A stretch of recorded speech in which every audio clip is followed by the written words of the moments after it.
it's time now for Campaign Chronicles, our daily look at the French presidential contest. Today we're talking about millionaires, the new target of socialist presidential hopeful François Hollande.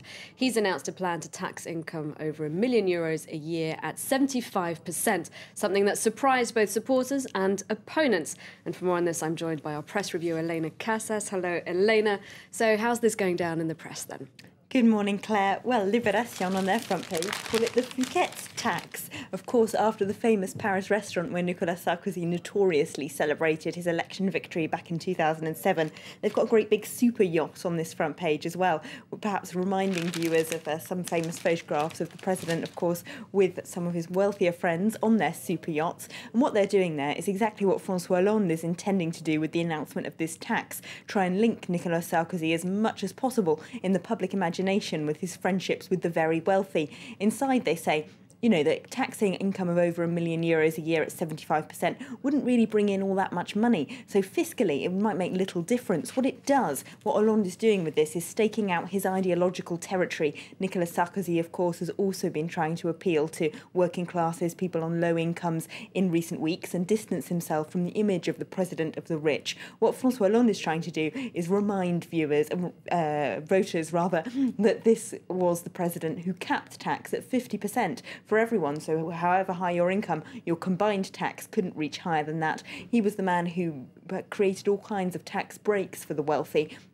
That's what he's trying to remind voters of, and by kind of setting out the ideological divide, really, with this idea, he's trying to position himself very strongly as the candidate of income redistribution, as the candidate of, you know, France's poorer voters, and trying really to link Sarkozy as much as possible with that image of the rich. That's what Libération is saying in their editorial. They also point out, interestingly, that 75% might sound like a really big headline number, but actually, if you look at the history of tax, they've done a graph looking at the history of it over the last 50 years or so, actually tax in Western democracies has never been as low as it is now. And even as recently as 1980, if you earned more than $1 million a year in the US, you paid 80% tax on that, which seems shocking in today's context. But actually, you know, 75% might not be all that huge. It does, actually. You wouldn't think that would go down very well these days in the States, would you? Now, imagine the right-wing press is tackling this issue a little bit differently.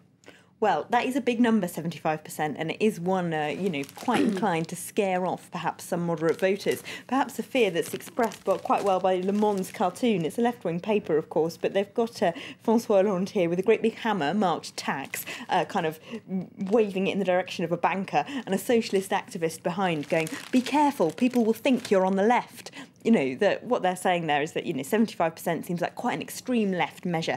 And that's exactly what Le Figaro, the right-wing paper, is saying in its editorial. They accuse him of declaring class war here by announcing such a big tax. They say the amount of money it would bring in would be a drop in the ocean in terms of France's €1,700 billion public debt. And also that it sends out the wrong signal to people who've worked hard to earn all of that money and as a result are now going to be penalised for it, which is, of course, exactly the kind of argument that UMP figures and other right-wing politicians were setting out yesterday. Here's some of them reacting.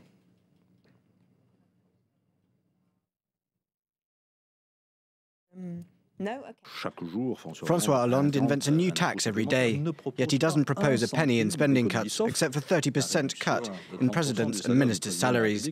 That makes €2 million in savings per year. We need to raise 90 billion. Maybe he'll come up with another one next week. 90% for those earning more than $1.5 million, 110% for those with more than $2 million.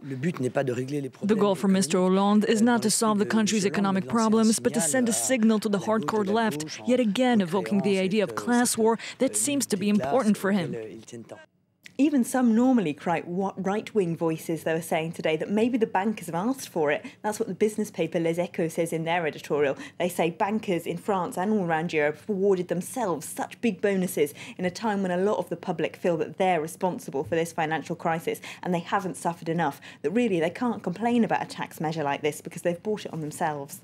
Now, you mentioned before that if this were applied, it might only be a drop in the ocean. Is that because it wouldn't actually apply to that many people? Well, that's what Le Parisien is asking on its front page. Who is really going to pay more tax under this? And it is indeed that it wouldn't apply to that many people. They profile some rather famous individuals inside, though, who they say might flee France. Of course, that's the big fear, that high taxpayers will leave the country because they're worried about this, and so they won't bring any money to the French tax system at all. So they look at some very wealthy CEOs and bankers who've earned a great deal of money, like Liliane Bettencourt, France's richest woman, made 334 million euros in dividends last year, that's the according to L'Oréal them. heiress. She is indeed. And France's biggest earning CEO apparently made 10.7 million. He's the, I think...